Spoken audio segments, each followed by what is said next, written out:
sonhos, busca de condição de vida melhor para o meu povo. Porque na aldeia, todo dia eu via crianças morrerem, velhos morrerem, e não se sabia por quê. E aquilo me dava uma angústia muito grande.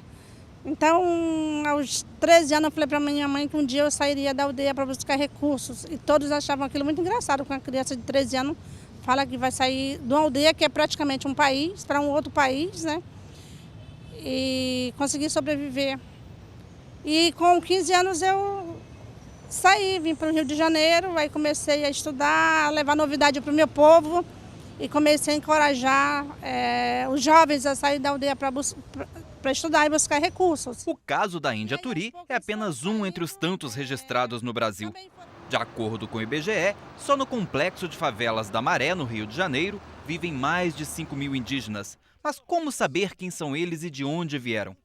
Essa é uma pergunta que o Grupo Raízes Históricas Indígenas começa a levantar.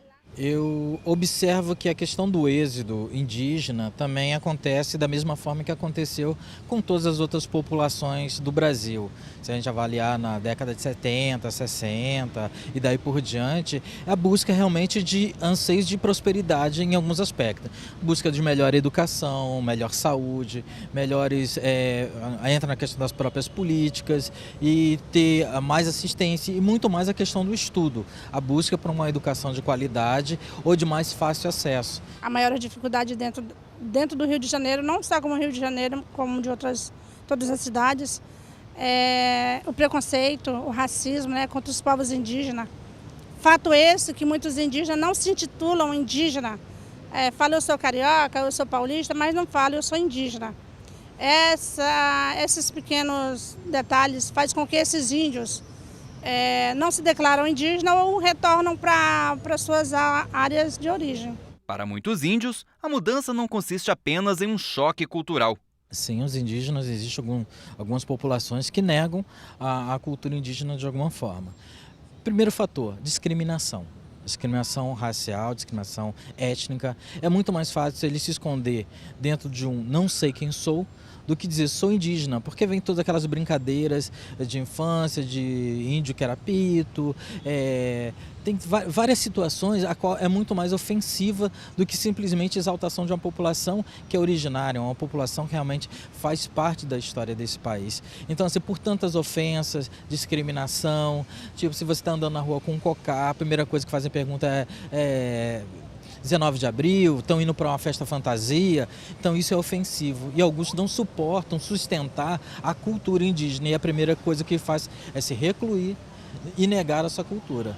O trabalho feito no Rio de Janeiro vai possibilitar outras conquistas. A PUC do Rio de Janeiro começou desde o ano passado um processo de aproximação com alguns grupos de jovens indígenas vivendo em contexto urbano aqui no Rio de Janeiro, com os quais a gente vem amadurecendo a ideia de um projeto, não apenas de inclusão desses jovens indígenas nos nossos quadros discentes na universidade, esperamos que muito brevemente, mas também como co-pesquisadores, co-produtores de conhecimento sobre a questão indígena ou as questões relacionadas, as expressões da questão indígena no Brasil, particularmente com grande ênfase na questão dos indígenas vivendo em contexto urbano aqui no Rio de Janeiro. Eu sou uma das candidatas a fazer o pré-vestibular e a concorrer à Bolsa, assim como a maioria dos raízes históricas indígenas.